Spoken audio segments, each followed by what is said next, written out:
Hello po mga kapatid, Brother OG po, nandito na naman po ako uli para mag-share po sa inyo ng aking devotion ngayong araw na to mga kapatid. Dito nga po sa Mateo chapter 17 na po yung aking isi-share sa inyo.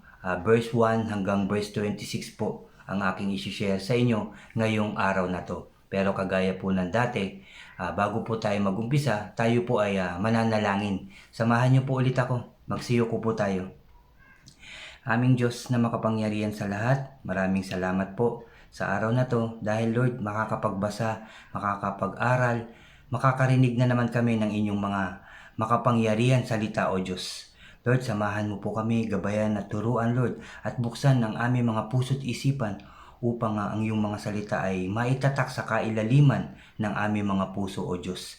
Lord, samahan mo po ako, gabayan at turuan ng puro salita mo lamang o God ang lumabas sa aking bibig o Diyos. Lord, inaangkin na namin ang katagumpayan ng aming gawain na naman ngayong araw na to. Muli Lord, pinupuri ka namin at pinasasalamatan sa tanging pangalan ng aming Panginoong Kristo na aming tagapagligtas. Lahat po tayo ay magsabi ng Amen and Amen. At ito po ang aking channel.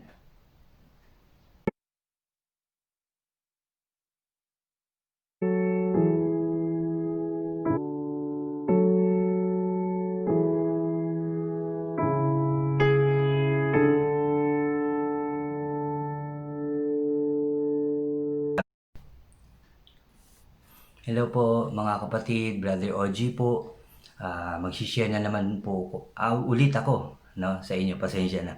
Mag-share po ulit ako. At bago po ako ulit mag-umpisa, anyayahan ko lang yung mga bago po sa aking channel na mag-subscribe po kayo. Paki-like nyo po and share yung aking mga videos, yung aking mga sharing at mag-comment po kayo. At paki-click nyo na rin po yung notification bell para updated po kayo sa mga iba ko pang i-upload ano po. So, salamat po. So, ngayon nga po, ulitin ko lang, Mateo chapter 17 na po ang aking isi-share sa inyo, verse 1 hanggang verse 26. So, sa verse 1, sa chapter, po, tama, 17, verse 1 hanggang, ano po ito, hanggang 13, may pamagat po itong, ang pagbabagong anyo ni Jesus. Ulitin ko lang, ang pagbabagong anyo ni Jesus. Sabi po dito sa verse 1, pagkaraan ng 6 na araw, isinama ni Jesus si Pedro at ang magkapatid na Santiago at Juan at sila'y umakyat sa isang mataas na bundok. Habang sila'y naroroon, nakita nilang nagbago ang anyo ni Jesus. Nagliwanag na parang araw ang kanyang mukha at nagningning sa kaputian ng kanyang damit. Nakita na lamang ng tatlong alagad, sina Moses at Elias na nakikipag-usap kay Jesus. No, nakita ng tatlong alagad na nakikipag-usap daw po ang ating Panginoong Kristo kay Moses at kay Elias. Habang nagsasalita pa si Pedro, nilapitan sila ng napakaliwanag na ulap. Mula rito'y may tinig na nagsabi, "Ito ang minamahal kong anak na lubos kong kinalulugdan." Ito ang minamahal kong anak na lubos kong kinalulugdan. Sabi ng isang tinig, sabi dun sa tatlong alagad mga kapatid. Sabi pa dito, nang marinig ng mga alagad ang tinig, labis silang natakot at nagpatira pa. Ngunit nilapitan sila ni Jesus at hinawakan, "Tumayo kayo, huwag kayong matakot," sabi niya. Nang tumingin sila, si Jesus na lamang ang kanilang nakita kasi nagpatira pa nga po sila, yumuko sila tapos hinawakan po sila ng ating Panginoon Kristo at nang tumingala sila, ang Panginoon na lang ang kanilang nakita. Wala na po si Moses at si Elias. Verse 9 mga kapatid, habang sila ay bumababa sa bundok, inuutos sa kanila ni Jesus, "Huwag ninyong sasabihin kanino man ang inyong nasaksihan hanggat hindi muling nabubuhay ang anak ng tao." Tinanong siya ng mga alagad, "Bakit po sinasabi ng mga tagapagturo ng kautusan na dapat munang dumating si Elias. Sumagot siya, paparito nga si Elias upang ihanda ang lahat ng bagay. At sinasabi ko sa inyo, pumarito na si Elias, ngunit hindi siya kinilala ng mga tao at ginawa nila kay Elias ang gusto nila. Kaya't tulad ng ginawa sa kanya, pahihirapan din nila ang anak ng tao. 13, naunawaan ng mga alagad na si Juan na tagapagbautismo ang tinutukoy niya, no? Kagaya din ng mga ginawa sa mga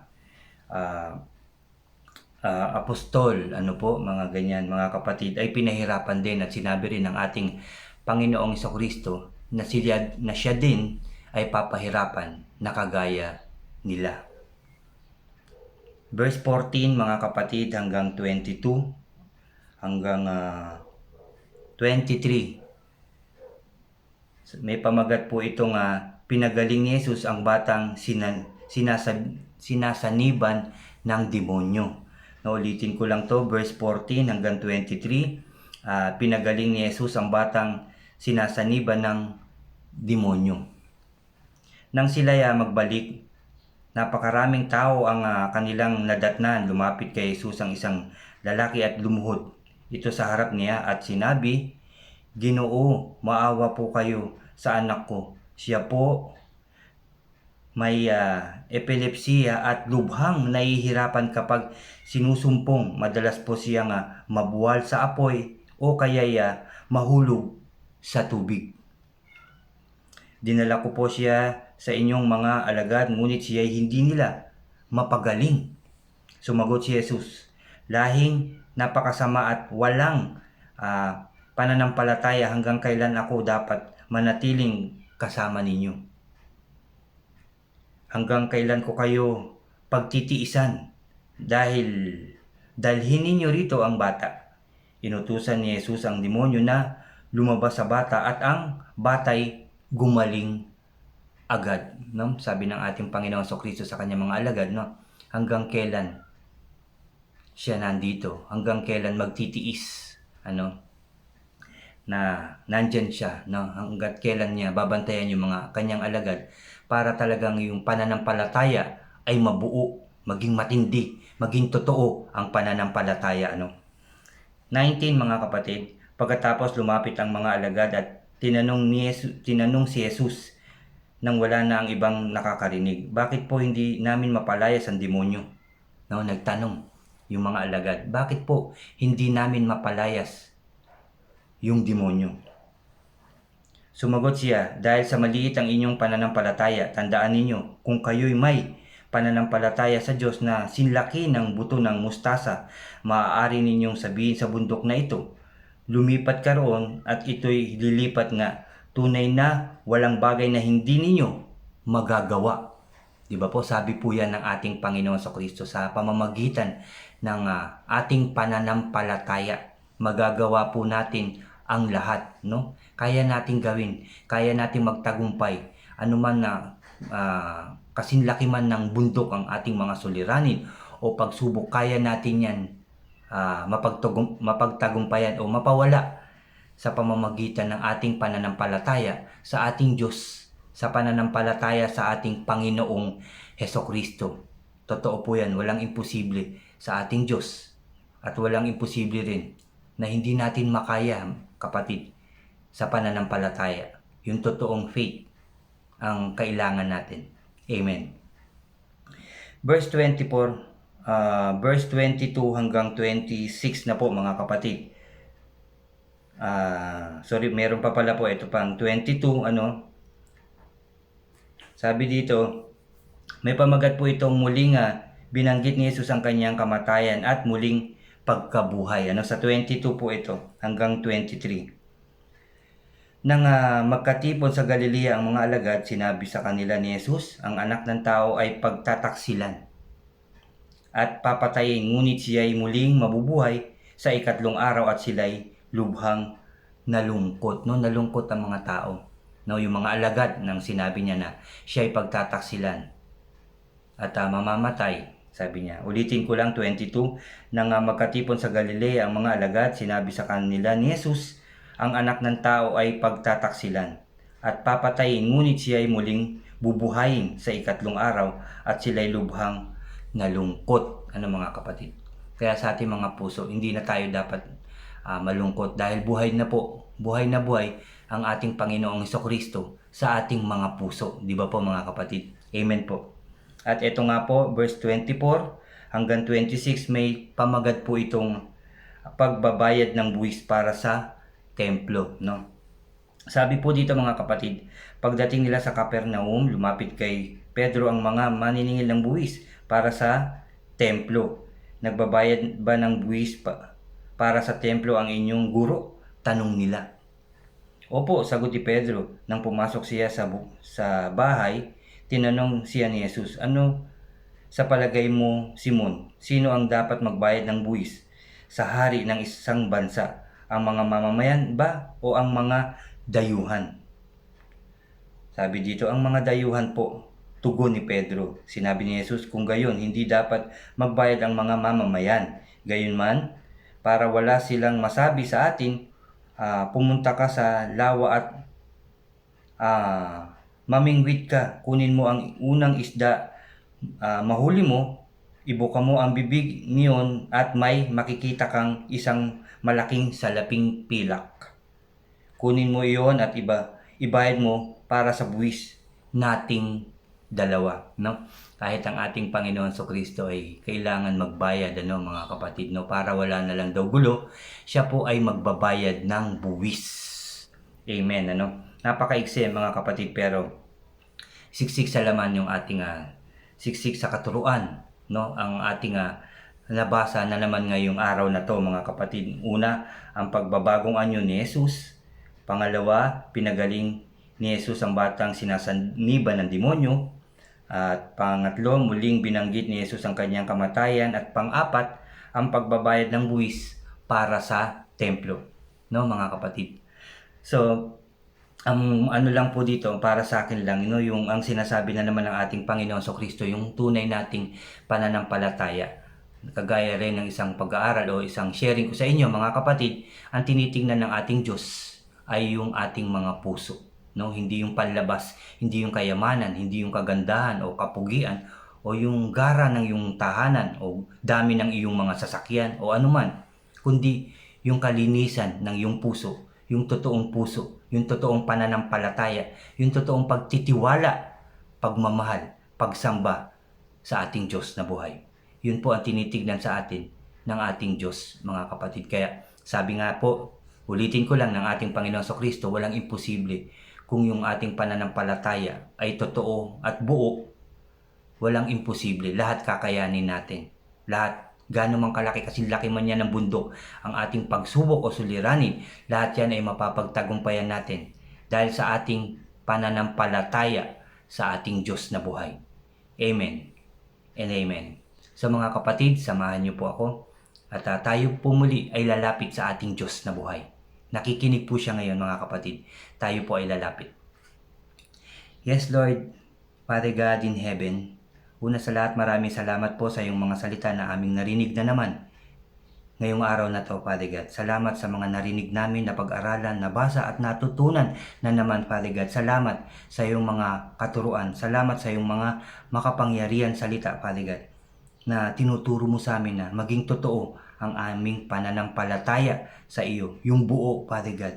Yung malaking pananampalataya, totoo, Father God. Yun ang iyong tinitignan sa amin. Hindi ang kung ano-ano mang bagay, O God. Salamat, Lord, sa lagi mong paalalang iyan sa amin. Salamat, Lord, sa lakas ng loob at talino, sipag na ibinibigay mo sa akin upang maghayag ng iyong mga salita. Kahit na sa simpleng paraan lamang, O God. Alam kong nabibless ang lahat ng taong nakakarinig, Lord, ng iyong mga salita dahil blessed na blessed po ako sa tuwing ako'y mag-share, magbabasa ng iyong mga salita, O Diyos. Salamat, Lord. Salamat, Jesus. Salamat, Holy Spirit, dahil nagtagumpay na naman ang aming gawain ngayong araw na to. Salamat, Father God, sa pagbukas mo ng aming mga puso't isipan. Salamat, Lord, dahil ang iyong mga salita ay gagamitin namin sa aming pang-araw-araw na pamumuhay, O Diyos. Yan ang aming sandata ang iyong mga salita, O Diyos. Thank you, Lord. Thank you, Jesus. Thank you, Holy Spirit.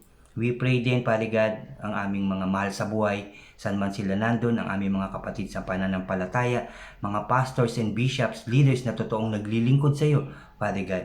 Pinapanalangin din namin ang bawat presidente ng aming bansa na inyong ingatan, samahan at pagtagumpayin din, Lord, sa inyong pangalan, Father God. Nawa sila rin ay lalapit lamang sa inyo. Sa inyo lang din magtitiwala. Sa inyo rin iaasa, ibibigay ang lahat, O God. Dahil walang imposible sa inyo. Ikaw ay Diyos na makapangyarihan sa lahat, O God. Lahat ng klaseng sakit, karamdaman ay kaya mong pagalingin, O God. Ang mga nagugutom at naghihirap ay muli mong pakakainin. Aayusin ang buhay, O God. Salamat, Lord. We pray, Father God, na lahat kami ay totoong magtiwala sa iyo, Father God. Yung totoong puso na inyong tinitingnan, nawa ay mangyari sa bawat isa sa amin.